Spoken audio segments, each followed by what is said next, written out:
President Yoon Suk-yeol continues facing summons requests both by prosecutors and a joint investigative body. The investigation team attempted to raid the Presidential Security Service to secure encrypted phone records between the troubled leader and the police chief.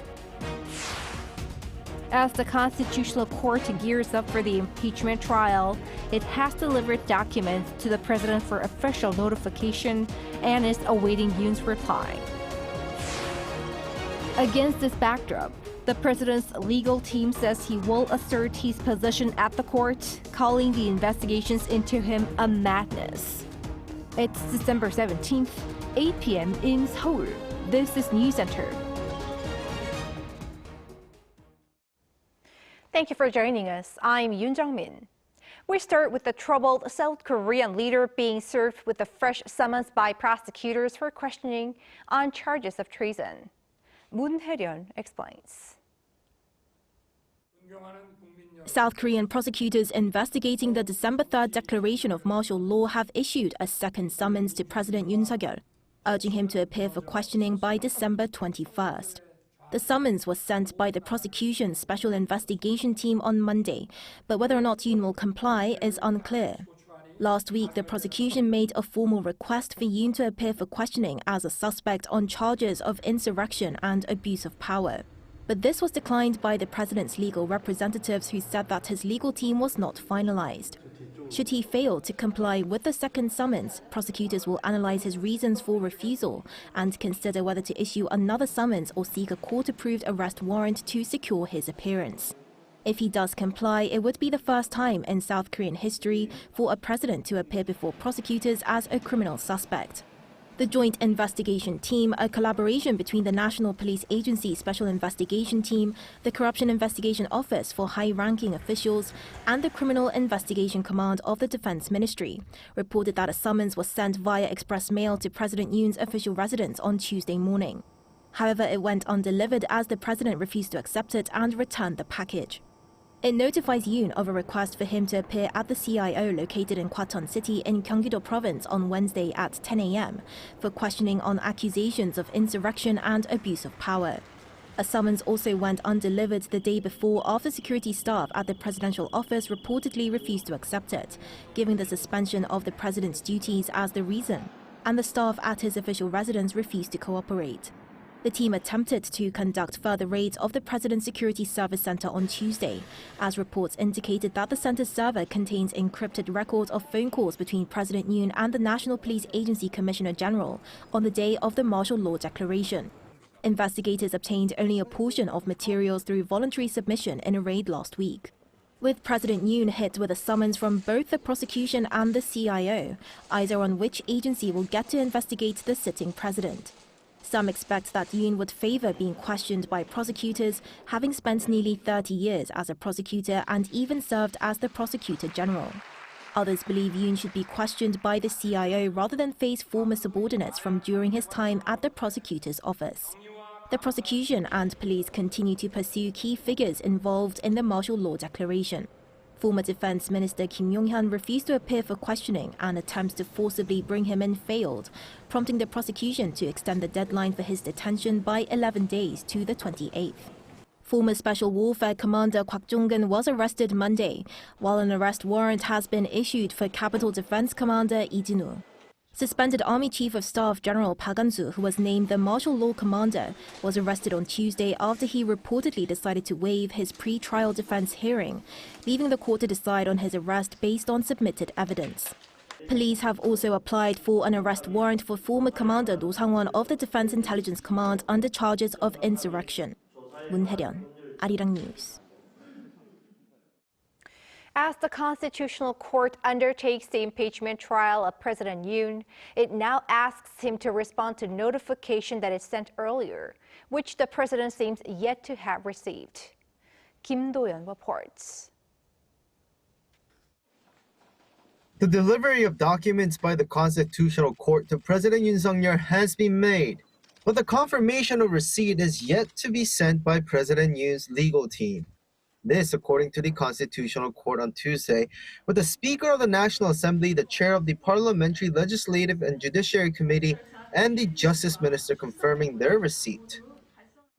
Yesterday, on December 16th, notifications regarding the filing of the impeachment adjudication request, the request for a written response and opinion, the decision to refer the case to preparatory proceedings, as well as notices of preparatory proceeding dates and attendance requirements were all sent out. The president is currently in the process of being served. According to the rules, the president's legal team has 7 days to answer the documents, which were delivered via mailman, express mail, and an electronic system. But with the receipt of the initial documents not confirmed by the legal team, this could delay the proceedings at the court because President Yoon's team could claim that it didn't receive anything. Currently, a preparatory hearing has been scheduled for December 27th, but this is also in jeopardy of being pushed back. In the meantime, the court does not plan to broadcast the hearings live, according to the spokesperson. And when asked about whether acting President Han Duck-soo appointing 3 recommended justices to the court later on is acceptable, the spokesperson replied that it has been done before. After former President Park Geun-hye was impeached, then acting President Hwang Kyo-ahn appointed justices to the Constitutional Court. However, that was after the court ruled on the impeachment, confirming that President Park was not coming back to office. Kim Do-yeon, Arirang News. In the meantime, the president's legal team says Yoon will attend public hearings in court to assert his position. The team refuted the serious charges brought against the president. Yoon has more. President Yoon will attend any public hearings for his impeachment review at the Constitutional Court, although his attendance is not mandatory. That is according to his lawyer Seok Dong-yeon on Tuesday, who said the president will confidently present his position in court if public hearings are scheduled, emphasizing that Yoon did not commit insurrection. Lawyer Seok, who is involved in the selection of Yoon's legal team, told reporters that from a legal perspective, the president is not concerned about insurrection charges, but because of the investigations, he will respond, likely to the trial phase. The lawyer emphasized that an insurrection is an action that is used to seize power, but a president is already in power. Therefore, the charges don't hold up legally. He stated that the focus should be on the opposition party's mismanagement of national affairs and violations of the Constitution. Lawyer Seok also outlined a 3-way approach to the legal response: the investigation, the impeachment trial, and the court proceedings.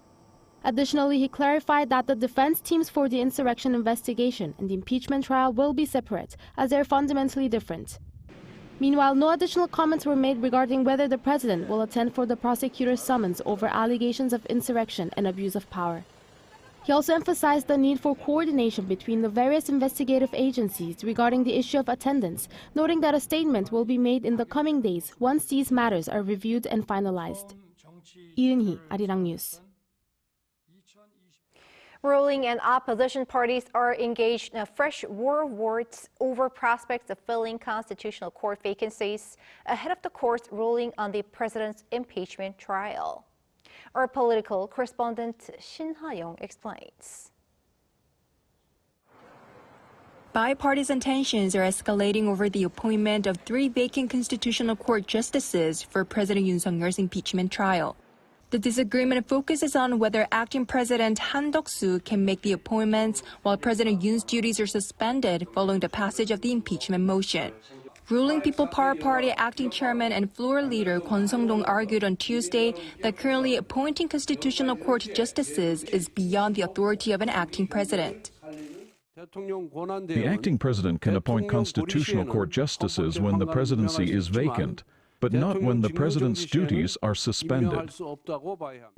However, main opposition Democratic Party floor leader Park Chan-dae emphasized that Yoon's impeachment trial should proceed under a 9-member constitutional court. Park countered Kwon's remarks, saying there was no issue with the acting president making appointments as the assembly recommends the justices and the acting president only approves them. Claiming that an acting president can't make appointments during the president's suspensions is mere wordplay. The PPP should stop delaying procedures and quickly agree to set a date for the confirmation hearings. The National Assembly Speaker and floor leaders of the rival parties met Tuesday afternoon to discuss the matter, but failed to reach an agreement, with Kwon and Park only reaffirming their differences.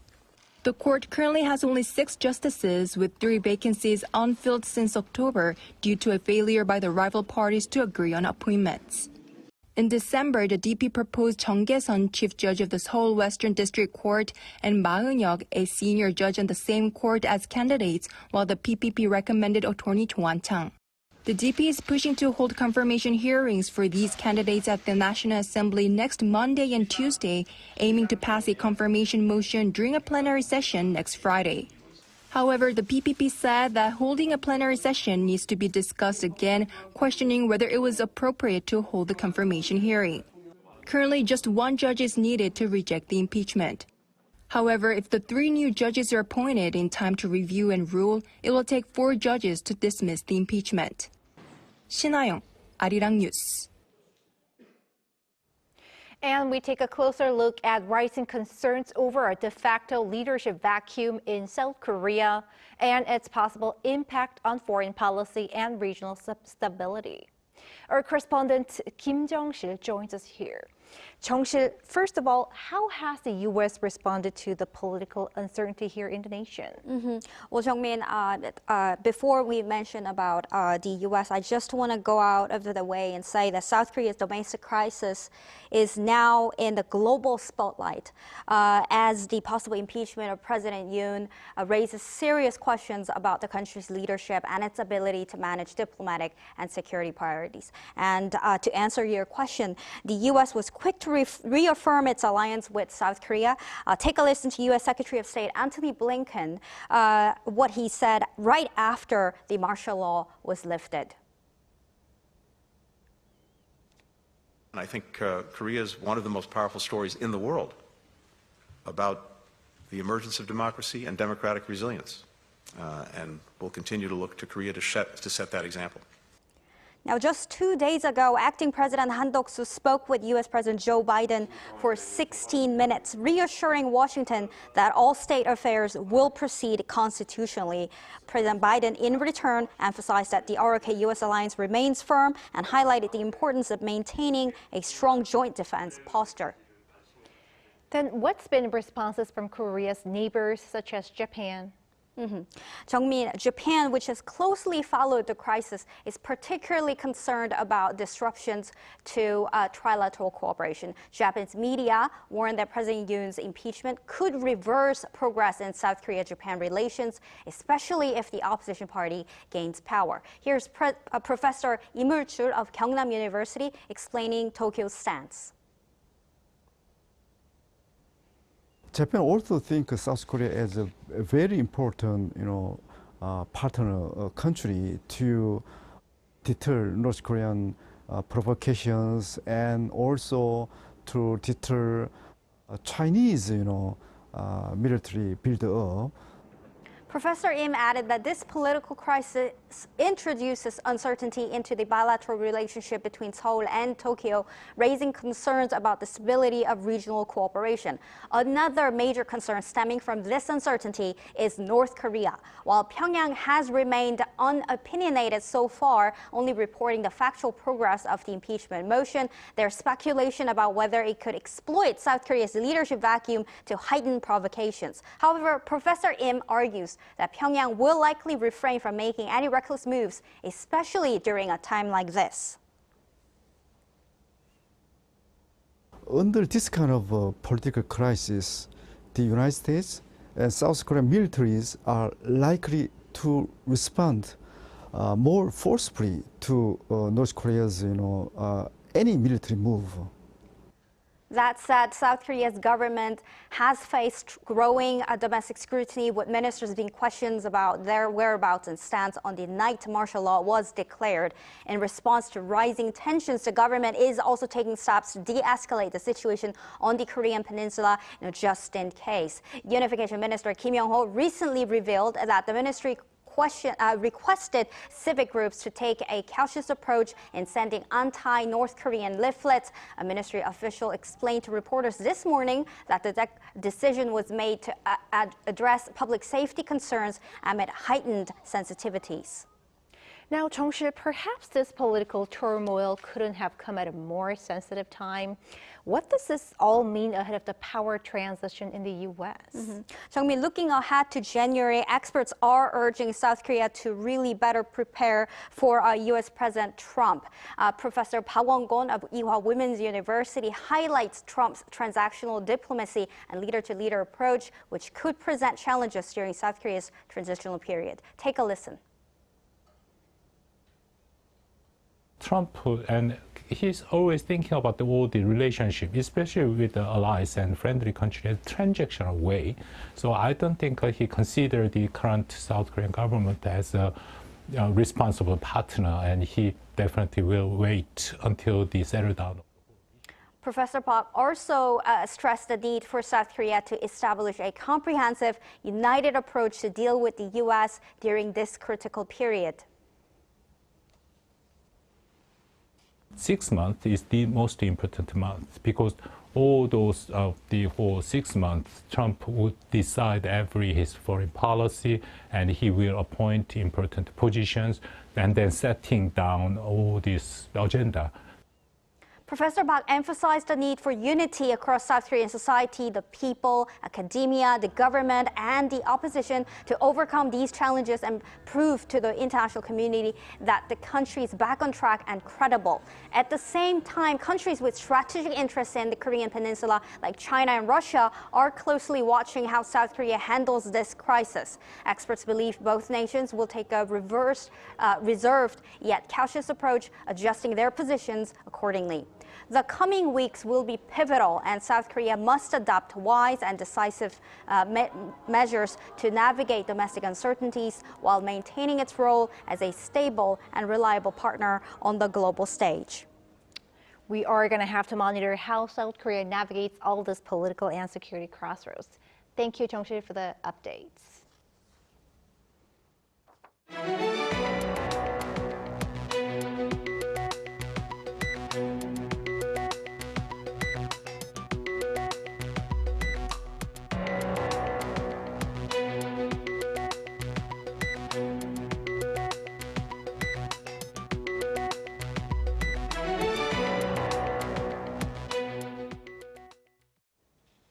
Acting President Han Duck-soo presided over his first cabinet meeting today and pledged commitment to better supporting those in need.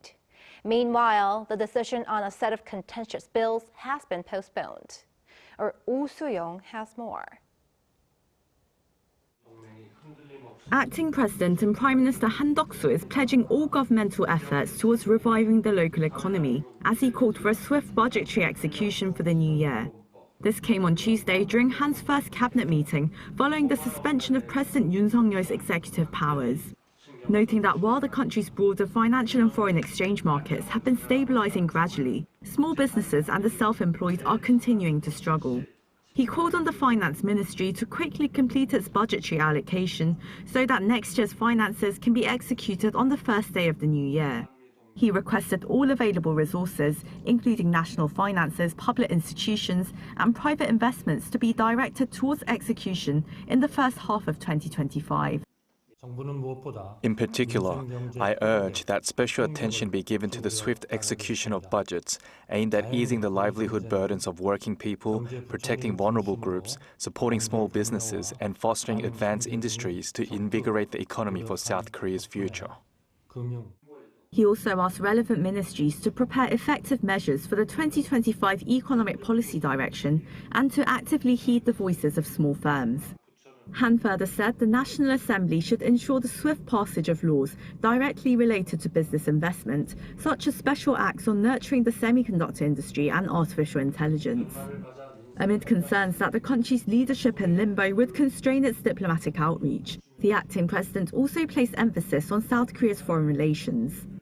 Han said he assured US President Joe Biden that South Korea would continue to strengthen the bilateral alliance and that the country's governance will adhere to laws and the constitution. The two leaders held a phone call on Sunday, less than 12 hours after Han assumed duties as the interim head of state. Biden reportedly praised the resilience of Korean democracy, affirming that the solid South Korea-US alliance remains unchanged. The acting president did not introduce a motion to veto a series of bills put forward by the opposition-held parliament, including the Grain Management Act, but is expected to do so later this week in a special cabinet session. Han is aiming to promote better relations between parliament and both the ruling and opposition parties in order to stabilize the state of national affairs. Oh Soo-young, Arirang News. South Korea has blacklisted more North Korean as well as Russian individuals and institutions that have violated numerous UN Security Council resolutions. Our foreign affairs correspondent Bae Eun-ji has the details. 3 North Korean military officials and 1 missile developer believed to have been deployed to Russia in support of the Ukraine war have been newly added to South Korea's list of sanctions against North Korea. They include Kim Yong-bok, Deputy Chief of the General Staff of the Korean People's Army, and Shin Kim-chul, Director of its Operations Bureau. 7 other Russian individuals and 15 entities, mostly Russian, were also put on the list.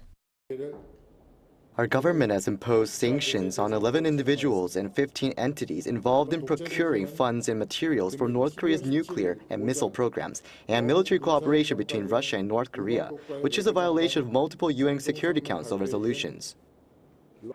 Also on Tuesday, the foreign ministers of 10 countries, including South Korea, the US, and Japan, as well as the High Representative of the European Union, issued a joint statement, saying that they condemn military cooperation between Pyongyang and Moscow in the strongest possible terms. The top diplomats reaffirmed their commitment to supporting Ukraine while urging Russia to immediately end its war of aggression. Meanwhile, the White House has confirmed that a number of North Korean troops deployed to assist Russia's war efforts have been killed in action. The U.S. National Security Council spokesperson on Monday said it now believes North Korean troops are on the front lines of the war and that they're actively engaged in combat operations, but did not say the actual number of North Korean casualties.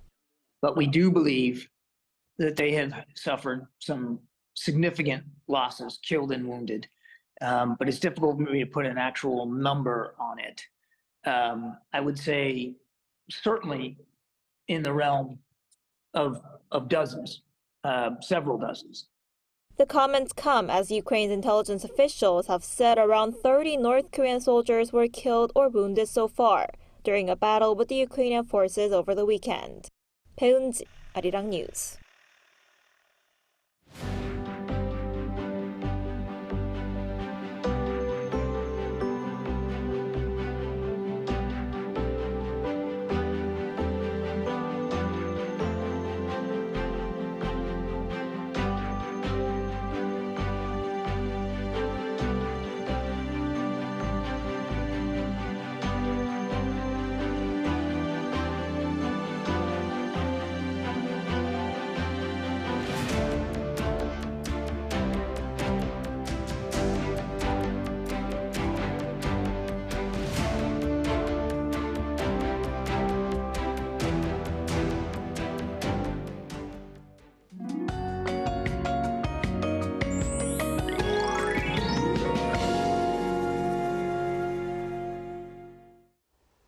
Today, the temperatures dropped significantly in the center parts of the country. The temperature in Seoul dropped to -3 degrees Celsius, but it felt like -1 degree during the day. Seoul will be at -6 degrees tomorrow morning, the coldest morning this winter so far. Please dress extra warm when you go out. Rain or snow will begin tonight on Jeju Island, the west coast areas of Chungcheongnam-do province, and the western parts of the Jeollado provinces. Heavy snow of up to 10 centimeters is expected on the west coast of Jeollabuk-do province, the east coast, and mountainous areas of Gangwon-do province. Please take extra precautions. Many areas will have a frigid morning tomorrow. Chuncheon -11, Daejeon -4 degrees. Highs in Seoul will only move up to 1 degree, Daegu and Gyeongju 4 degrees. After the snow stops, the day will get cold rapidly. That's all for Korea. Here are the weather conditions around the world.